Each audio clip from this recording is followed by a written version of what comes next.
जब तुम आत्मज्ञान प्राप्त करोगे पार्थ, स्वयं को मुझसे जुड़ा ही पाओगे। तब तुम भी मेरी ही भांति स्वयं को परमात्मा के रूप में देखोगे। किंतु उस पद को प्राप्त करने हेतु मेरे प्रति संपूर्ण समर्पण अनिवार्य है। समर्पण क्या है मान? समर्पण मन की ऐसी स्थिति का नाम है जब मनुष्य अपने सारे संकल्पों का त्याग कर देता है, स्वयं से किसी प्रकार के निर्णय अथवा प्रण भी नहीं लेता। जिस प्रकार के कार्य उसे दिए जाते हैं उसी प्रकार के कार्य करता है। वास्तव में समर्पण का अर्थ होता है अपने आप, अपने मन को, बुद्धि को, ज्ञान को, इच्छा को, आशा को, अपनी भावनाओं को, अपना सब कुछ किसी को अर्पण कर देना। और ऐसे समर्पण को भक्ति कहते हैं।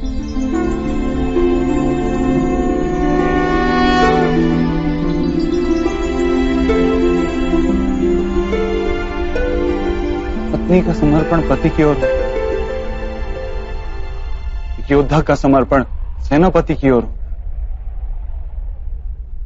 एक शिष्य के हृदय में गुरु भक्ति होती है। क्या ये सारी भक्तियां एक समान? क्या सबको ईश्वर की प्राप्ति होती है? नहीं पार्थ,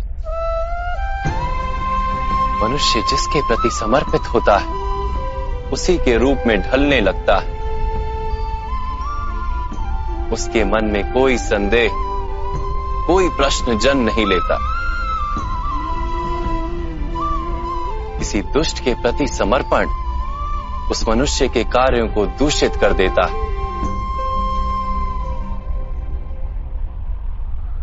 अंगराज कर्ण ने धर्म को जानते हुए भी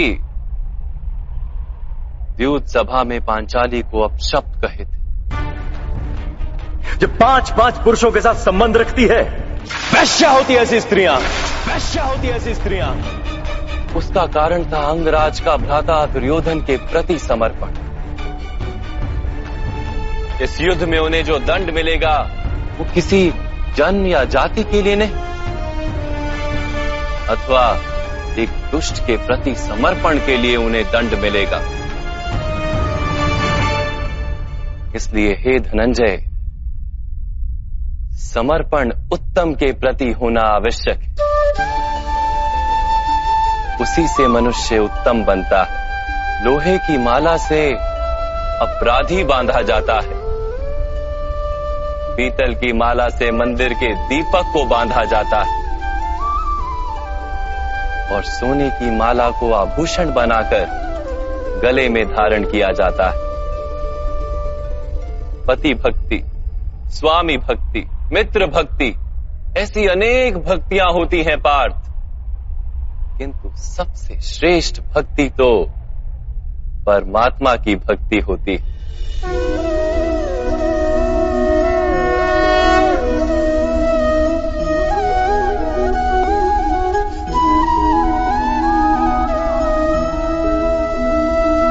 किंतु परमात्मा की भक्ति का सांख्य अथवा कर्म योग से क्या संबंध है? सांख्य योग के कारण मनुष्य स्वयं को आत्मा के रूप में जानता है। कर्म योग से वो जीवन के बंधनों से छूट जाता है, और भक्ति के कारण मनुष्य को परमात्मा के वास्तविक रूप का ज्ञान होता है। परमात्मा के ज्ञान से मनुष्य जन्म मरण के फेरों से छूटकर सच्चिदानंद स्वरूप को प्राप्त कर लेता है। परमात्मा में समाकर स्वयं परमात्मा हो जाता है। जैसे जल की छोटी सी बूंद जब सागर में मिलती है तो स्वयं सागर बन जाती है। अर्थात इस शरीर का कोई महत्व ही नहीं है माधव। अवश्य महत्व है पार्थ। शरीर के माध्यम से ही मनुष्य को परमात्मा का साक्षात्कार होता है। मृत्यु और नए जन्म के बीच के समय में आत्मा के ज्ञान में वृद्धि नहीं हो पाती। इस जन्म में प्राप्त अनुभव, ज्ञान, विचार और अभ्यास को लेकर आत्मा नया शरीर धारण करती है। आत्मा की प्रगति और अधोगति शरीर में रहकर ही संभव है।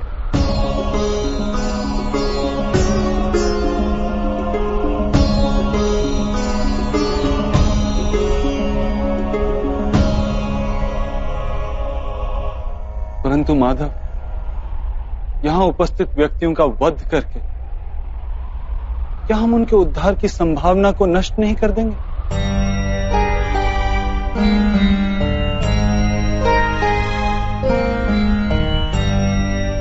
तुम्हारे शत्रु धर्म की मर्यादा को तोड़ चुके हैं पार्थ। अधर्म ही उनका स्वभाव बन गया है। उनका उद्धार अब असंभव है।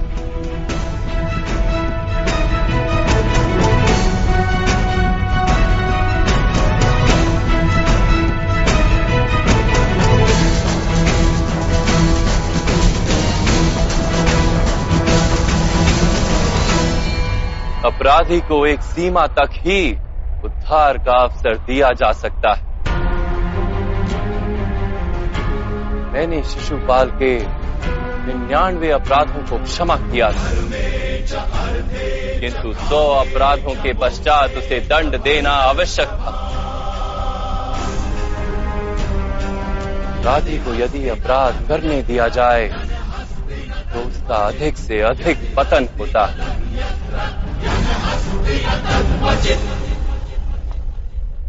उसे अधर्म से रोकने में ही करुणा है धनंजय। ये आत्माएं मरेंगी नहीं। अधर्म से दूषित शरीर का त्याग करके नया शरीर धारण करेंगे और उस शरीर में उनकी प्रगति की संभावना अधिक होगी। इस विचार से यदि तुम युद्ध करोगे तो वो उचित है। मनुष्य का शरीर उसकी संपत्ति भी है और मर्यादा भी। धर्म के मार्ग पर प्रवास करने वाला मनुष्य अपने शरीर को शुद्ध करता है और उसके माध्यम से आत्मा का साक्षात्कार करता है। इसी को क्षेत्र क्षेत्रज्ञ संबंध कहा गया है। मैं इसका तात्पर्य नहीं जान पाया माधव। जब मनुष्य ये जान लेता है कि उसका शरीर एक भूमि का टुकड़ा है अर्थात क्षेत्र है और वो उस शरीर में रहने वाला, उस शरीर को समझने वाला अर्थात क्षेत्रज्ञ है, तब वो शरीर के माध्यम से अपनी प्रगति साध पाता है। आत्मा शरीर में रहकर 3 गुणों का समतोलन करती है। तमस को घटाकर सत्व को बढ़ाने का उपाय करती है और ईश्वर की भक्ति करके परमात्मा के साथ एक हो जाती है। भक्ति कैसे की जाती है माधव? क्या समर्पण ही भक्ति नहीं? नहीं पार। समर्पण तो भक्ति का प्रथम चरण है। वास्तव में भक्ति किसी कार्य का नाम नहीं, वो तो केवल मनस्थिति का नाम है। आवश्यक है कि मनुष्य जब तब यज्ञ, याग, यम, नियम, योग और स्वाध्याय के माध्यम से अपने अंतर को शुद्ध करे और परमात्मा के प्रति समर्पित रहे। मनुष्य अपने सारे कार्य, सभी कार्यों के फल, अपने जीवन का प्रत्येक श्वास परमात्मा को समर्पित करता रहे।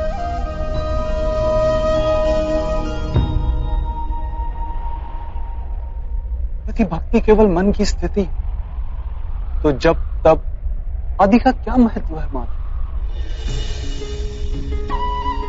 जैसे आज धोया हुआ पात्र कल पुनः मैला हो जाता है, वैसे ही मनुष्य का मन बार बार परमात्मा से विमुख हो जाता है। इसीलिए आवश्यक है कि जब तप और स्वाध्याय आदि के माध्यम से स्वयं को निरंतर ये स्मरण दिलाता रहे कि उसका जीवन परमात्मा के प्रति समर्पित है। किस तट पर डुबकी लगाई जाए इसका महत्व नहीं, महत्व है डुबकी लगाने का। भक्ति योग का एक ही सार है पार कि मनुष्य परमात्मा को अपना जीवन अर्पण करके परमात्मा की भक्ति करता रहे और सत्व गुण से युक्त संपत्ति को संभाल कर रखे। सत्व गुणी संपत्ति किसे कहा जाता है? अहिंसा सत्यम क्रोध त्याग शांति ही पेशुनम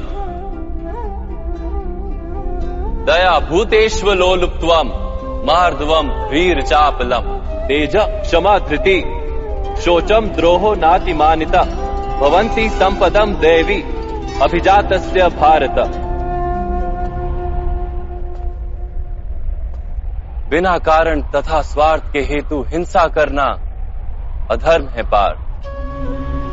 वास्तव में अहिंसा ही परम धर्म है और उसके साथ सत्य, क्रोध ना करना, त्याग, मन की शांति, निंदा ना करना, दया भाव, सुख के प्रति आकर्षित ना होना, बिना कारण कोई कार्य ना करना, तेज, क्षमा, धैर्य, शरीर की शुद्धता, धर्म का द्रोह ना करना तथा अहंकार ना करना, इतने गुणों को सत्व गुणी संपत्ति या दैवी संपत्ति कहा जाता है। इसी से मनुष्य परमात्मा की अर्थात मेरी भक्ति कर पाता है, जीवन के कर्तव्यों का वहन करता है, धर्म की स्थापना करता है और कर्म के फल की आशा का त्याग करके जीता है। उसे मैं निस्संदेह इस जन्म में संतोष देता और मृत्यु के पश्चात अपने ही अंतर में स्थान देता हूं।